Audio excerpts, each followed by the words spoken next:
सिराजुद्दौला कभी भी युद्ध के समर्थन में नहीं था, लेकिन नवाब के द्वारा पेश की गई शांति वार्ता का हर बार की तरह मजाक उड़ाते हुए अंग्रेज उसे धोखे में तब्दील करते रहे।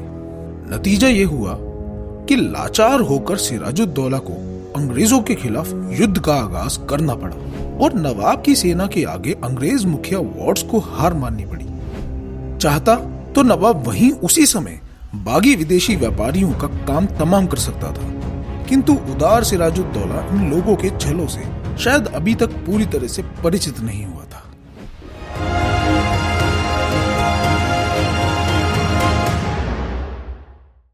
नमस्कार साथियों, मेरा नाम शिवांक यादव है।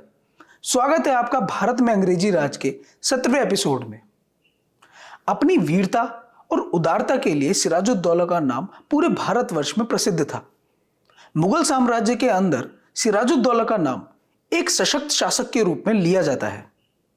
इसमें दो राय नहीं है कि सिराजुद्दौला ने दुश्मन के हर वार का सामना डटकर किया, किंतु भूखे और चालाक भेड़ियों की भीड़ के आगे एक जाबाज शेर विश्वासघातियों के साए में दहाड़ कर कब तक आगे बढ़ पाता। ये अंग्रेज अपने षड्यंत्रों के बल पर सिराजुद्दौला और उसके साम्राज्य का जैसे नाश करने की ठान चुके थे। ऐसे ही कुछ अंग्रेजों के बनाए गए षड्यंत्रों के बारे में जब सिराजुद्दौला को मालूम हुआ कि अंग्रेजों ने उसके आदमियों में लालच एवं झूठे हेरफेर के बल पर हुगली की प्रजा पर जुल्म करते हुए बजबज, तन्ना, कलकत्ता और हुगली के किलों पर कब्जा कर लिया है और अंग्रेज षड्यंत्रकारी एच.सी. हिल एवं क्लाइव के बीच प्रमुख दरबारियों को अपनी ओर मिलाने पर लगातार गुप्त पत्र व्यवहार भी चल रहा है, तब भी इतना होने के बावजूद सिराजुद्दौला ने फिर भी अपनी शांति प्रियता, बर्दाश्त और उदारता का परिचय देते हुए इस संबंध में सुलह के लिए अंग्रेज सेनापति वॉटसन को एक विस्तृत पत्र लिखा। तुम लोगों ने हुगली का नगर ले लिया, उसे लूटा और मेरी प्रजा के साथ युद्ध किया। इस तरह के काम व्यापारियों को शोभा नहीं देते। इसीलिए मैं मुर्शिदाबाद से चलकर हुगली के निकट आया हूं। इसी तरह मैं अपनी सेना सहित नदी को पार कर रहा हूं और मेरी सेना का एक भाग तुम्हारे पड़ाव की ओर बढ़ रहा है। फिर भी यदि तुम चाहते हो कि कंपनी का कारोबार पहले की तरह फिर से जम जाए और कंपनी का व्यापार चलने लगे, तो किसी बख्तियार आदमी को मेरे पास भेज दो जो अपनी इच्छाएं और आवश्यकताएं मुझे बता सके और इस मामले में मुझसे पूरी तरह से बातचीत कर सके। इस बात का परवाना जारी करने में मुझे कोई संकोच नहीं होगा कि कंपनी की तमाम कोठियां तुम्हें वापस दे दी जाएं और जिन शर्तों पर पहले आप तिजारत करते थे उन्हीं शर्तों पर आइंदा करते रहो। दूसरी ओर सिराजुद्दौला को सुलह के लिए उत्सुक जानते हुए अंग्रेजों ने तुरंत ही मौके का फायदा उठाया और अपनी महत्वाकांक्षी शर्तों को नवाब के समक्ष रख दी। पहली शर्त यह थी कि अंग्रेजों को पूरे नुकसान का हर्जाना दिया जाए। दूसरी शर्त यह कि कंपनी को जितनी रियायतें मिली हुई हैं उन सब को बहाल किया जाए। तीसरी शर्त यह कि अंग्रेज अपनी आबादी की जैसे चाहे किलेबंदी कर सके और चौथी शर्त यह कि कलकत्ता में अंग्रेजों को कंपनी की अपनी एक टकसाल कायम करने का अधिकार दिया जाए। इस समय नवाब शायद दूरदर्शिता नहीं रख पाए या इसके अंजामों को भांप नहीं पाए। देश में शांति बनाए रखने के लिए सिराजुद्दौला ने पहली 3 शर्तें तो मान ली, लेकिन चौथी शर्त टकसाल को कायम करने के अधिकार को वह मंजूरी नहीं दे सके, क्योंकि इसका एकमात्र अधिकार केवल दिल्ली सम्राट के पास था। लेकिन अंग्रेजों ने इस संबंध में नवाब के साथ पत्र व्यवहार जारी रखा, जिसका एकमात्र लक्ष्य किसी भी तरह का सुलहनामा नहीं था, बल्कि नवाब सिराजुद्दौला को उलझाए रखकर अपनी फितरत के मुताबिक कलकत्ता में सुलहनामा करने की बात कहकर कलकत्ता तक नवाब को ले आने की योजना थी, ताकि वे नवाब को धोखे में रखकर उनका तख्ता पलट कर सकने की साजिश में कामयाब हो सके। शायद सिराजुद्दौला को अभी तक इस बात का अंदाजा नहीं हुआ था कि इन विदेशी व्यापारियों के साथ किसी भी तरह का समझौता कहां तक टिक सकता था। उस समय सुप्रसिद्ध मीर जाफर नवाब के साथ सेनापतियों में से एक मुख्य सेनापति के तौर पर साथ में था। इतिहास लेखक एवं प्रमुख षड्यंत्रकारी स्क्रैफ्टन लिखता है, सिराजुद्दौला अपने कई मुख्य अफसरों में और खासकर मीर जाफर में जिसका व्यवहार इस मामले में बड़ा रहस्यपूर्ण मालूम होता था। विद्रोह के कुछ लक्षण दिखाई दे गए थे।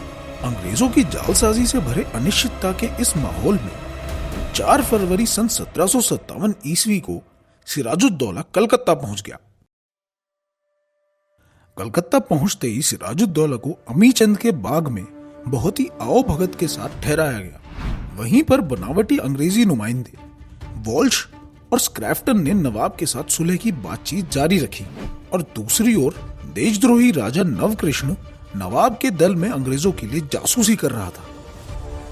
वास्तव में अंग्रेजों की गुप्त योजना के मुताबिक 5 फरवरी को सूर्योदय से पहले नवाब सिराजुद्दौला पर हमला करने की तैयारी चल रही थी। इसी से संबंधित घटना पर जीन लॉल लिखता है, अगले दिन 5 फरवरी को सुबह 4 या 5 बजे गहरे कोहरे में कर्नल क्लाइव ने अपनी सेना सहित नवाब के दल पर हमला किया और ये लोग ठीक उस खेमे पर आकर गिरे जिसमें पहले दिन शाम को अंग्रेज नुमाइंदे नवाब से मुलाकात कर चुके थे। सौभाग्य से नवाब उस समय उस खेमे में मौजूद नहीं था। उसके एक दीवान को अंग्रेज नुमाइंदे पर पहले ही कुछ संदेह हो चुका था और उसने नवाब को सलाह दी थी कि आप जरा दूर एक दूसरे खेमे में रात गुजारें। सिराजुद्दौला को ऐसे समय में जबकि सुलह की बातचीत जारी थी, इस विश्वासघात की कोई आशा नहीं थी। अंग्रेजों ने अपनी सारी स्थल सेना और जहाजों के तमाम सिपाही लड़ने के लिए भेज दिए थे। सोते हुए भारतीय सैनिकों के ऊपर धोखे से हमला करके इन कायर अंग्रेजों को उतना लाभ नहीं मिल सका जितनी उन्हें आशा थी। शुरू में अंग्रेज भारतीयों को थोड़ा पीछे हटा सके, लेकिन वीर सिराजुद्दौला ने जैसे ही अपनी एक सेना का एक भाग जमा कर लेने के बाद हमला किया, वैसे ही अंग्रेजों को अपनी जान बचाते हुए खुद ही पीछे हट जाना पड़ा। अंग्रेजी सेना आनन फानन में पीछे की ओर भागी और यह उनकी खुशकिस्मती थी कि किले की दीवारों के नीचे तोपों के साए में छुपने की जगह उन्हें मिल गई। निसंदेह अब भी सिराजुद्दौला के पास अंग्रेजों को सजा देने के लिए भरपूर सेना और अदम्य साहस मौजूद था, लेकिन नवाब के मंत्री जो कि अभी तक अंग्रेजों के तरफदार बन चुके थे, सुलह के लिए नवाब पर दबाव बनाने लगे। इस घटना पर आगे चलकर रेनॉल्ट लिखता है, नवाब के मंत्रियों ने जो लगभग सभी अंग्रेजों के तरफदार थे और केवल सुलह कर लेना चाहते थे, इस मौके से फायदा उठाकर नवाब को सुलह के लिए मजबूर किया। दूसरी तरफ अपने सेनापतियों की बगावत से लाचार होकर नवाब ने देखा कि सुलह के लिए राजी हो जाने के सिवा उसके पास और कोई चारा नहीं था। उसे बहुत कड़ी शर्तें स्वीकार करनी पड़ी। ऐसे हालातों में ना चाहते हुए भी नवाब सिराजुद्दौला को 9 फरवरी सन 1757 ईस्वी को अंग्रेजों के साथ संधि करनी पड़ गई, जो बाद में अलीनगर की संधि के नाम से मशहूर हुई। अंग्रेजी कंपनी ने अपने पूरे कालखंड में भारत के ऊपर अपना शासन स्थापित करने की लालसा के चलते हर तरह की जालसाजी और कूटनीति कर ऐसी कई संधि बनाई और तोड़ी थी। अंग्रेज हर संभव भेद नीति का प्रयोग करते हुए यहाँ नवाब और राजाओं में फूट डाल अपने स्वार्थ सिद्ध करने की कोशिश कर रहे थे। इस संधि के माध्यम से बाद में उन्होंने अंग्रेजी कौम की ऐसी कई महत्वाकांक्षाओं को काफी मजबूती से अमली जामा पहनाने की तैयारी शुरू कर दी। नवाब के हाथों इससे पहले हर तरह से मात खाते आए अंग्रेजों के पास आखिरकार ये खास मौका था, जब नवाब सिराजुद्दौला पर अंग्रेजों ने अपनी कूटनीतिक चालों के बल पर कुछ बढ़त हासिल कर ली थी। इस मौके को अंग्रेजों ने खूब बनाया और यहाँ पर अपने शासकीय मकसद को पूरा करने के लिए कई महत्वपूर्ण शर्तों को नवाब से मनवा लेने की जद्दोजहद की शुरुआत कर दी। इनमें से कई खास शर्तें जो नवाब के समक्ष रखी गई, उनमें से पहली शर्त ये थी कि वो सब रियायतें जितनी दिल्ली सम्राट ने अंग्रेजों के साथ कर रखी हैं, वे सब मंजूर कर ली जाए। दूसरी शर्त ये कि बिहार और उड़ीसा भर में जिस किसी भी माल पर अंग्रेजों का दस्तक हो, वह बिना महसूल के आने जाने दी जाए। तीसरी शर्त ये कि कंपनी की कोठियां और कंपनी के नौकरों का तमाम माल जो नवाब ने जब्त कर लिया था या नवाब ने लूट लिया था, वापस उन्हें बहाल किया जाए।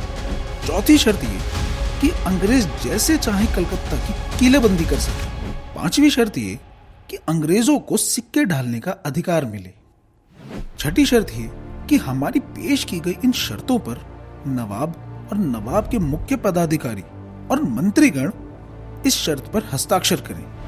सातवीं और आखिरी शर्त ये कि अंग्रेजी कंपनी और अंग्रेज जाति के लोगों की तरफ से एडमिरल वॉटसन और कर्नल क्लाइव ने नवाब से सुनिश्चित कराया कि नवाब भविष्य में संधि का उल्लंघन ना करे ताकि अंग्रेज यहाँ पर अमन से रह सके।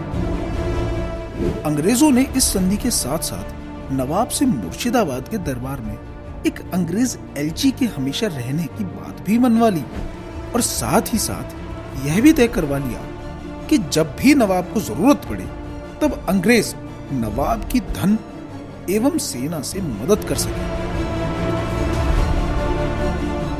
इसके अतिरिक्त अंग्रेज अपनी दूरगामी सोच के चलते अपने एक दुश्मन के साथ तो संधि की चालें चल ही रहे थे। मौके का फायदा उठाते हुए उन्होंने अपने प्रतियोगी फ्रांसीसियों को भी यहीं धाराशायी करने की योजना बना डाली।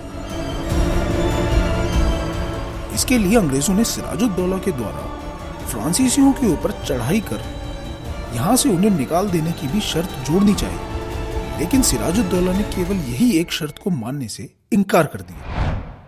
वास्तव में ये अलीनगर की संधि सिर्फ एक बहाना थी जिसके बल पर अंग्रेज मुगल साम्राज्य की नींव को खोखला कर भारत में अंग्रेजी कंपनी को स्थापित करने का अपना सपना पूरा कर सके। इस सुलहनामे की स्याही अभी सूख भी नहीं पाई थी कि अंग्रेजों ने इसे तोड़ने के उपाय भी शुरू कर दिए। नवाब ने अपने दरबार में एक अंग्रेज एलची को रहने की अनुमति देकर और अंग्रेजी सेना और धन की मदद को भी अनुमति देकर अपने ऊपर एक नई बला ले ली थी। 9 फरवरी को संधि पर हस्ताक्षर हुए और 12 फरवरी को क्लाइव ने सिलेक्ट कमेटी के नाम एक पत्र लिखा।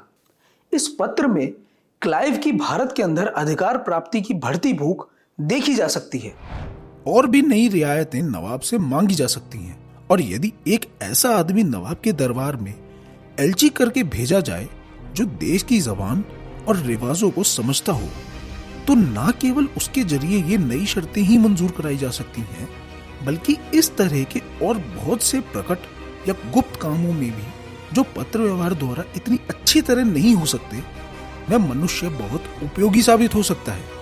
परिणाम स्वरूप कासिम बाजार की कोठी के अंग्रेज अफसर वॉट्स को सिराजुद्दौला के यहाँ एलची नियुक्त करके मुर्शिदाबाद भेजा गया।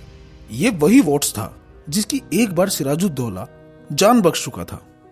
जाहिर है अब अंग्रेजों के लिए साजिशों का जाल बुनना अब और भी आसान होने वाला था, क्योंकि संधि के मुताबिक अब सिराजुद्दौला भी इसके लिए मना नहीं कर सकता था।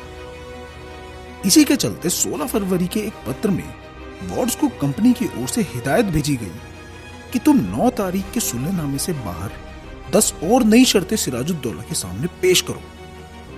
इन नई शर्तों के अनुसार कई कदम आगे बढ़ाते हुए शासकीय अधिकार लेने की मांग अंग्रेजों ने कर डाली, जिनमें खास तौर से नवाब के महकमे और चुंगी में किसी अंग्रेज के दस्तखती माल पर यदि कोई महसूल मांग बैठता है तो बिना नवाब से अपील किए या सरकारी अदालतों तक पहुंचे बिना अंग्रेज उन्हें स्वयं दंड दे सके। कंपनी या किसी अंग्रेज के जिम्मे यदि किसी भारतवासी का कर्ज निकलता हो तो नवाब उसे स्वयं अदा करे।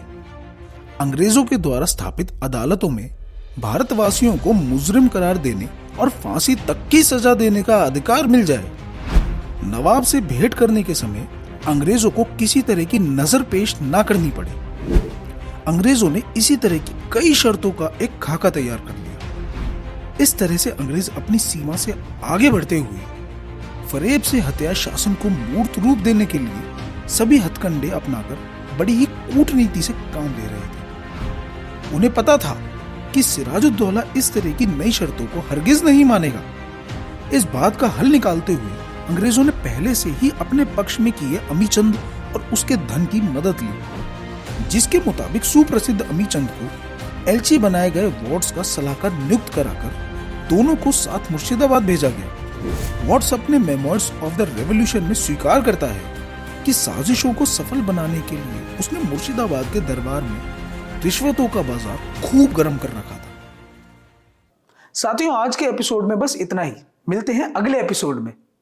अगले एपिसोड में हम ये जानेंगे कि एक तरफ तो अंग्रेज सिराजुद्दौला का तख्ता पलट करने की ठान चुके थे, वहीं दूसरी तरफ सिराजुद्दौला अंग्रेजों के इस षड्यंत्र से बिल्कुल अनजान अपने राज्य में सिर्फ शांति कायम करने के बारे में ही सोच रहा था। तो साथियों, मिलते हैं अगले एपिसोड में। तब तक के लिए नमस्कार, जय हिंद।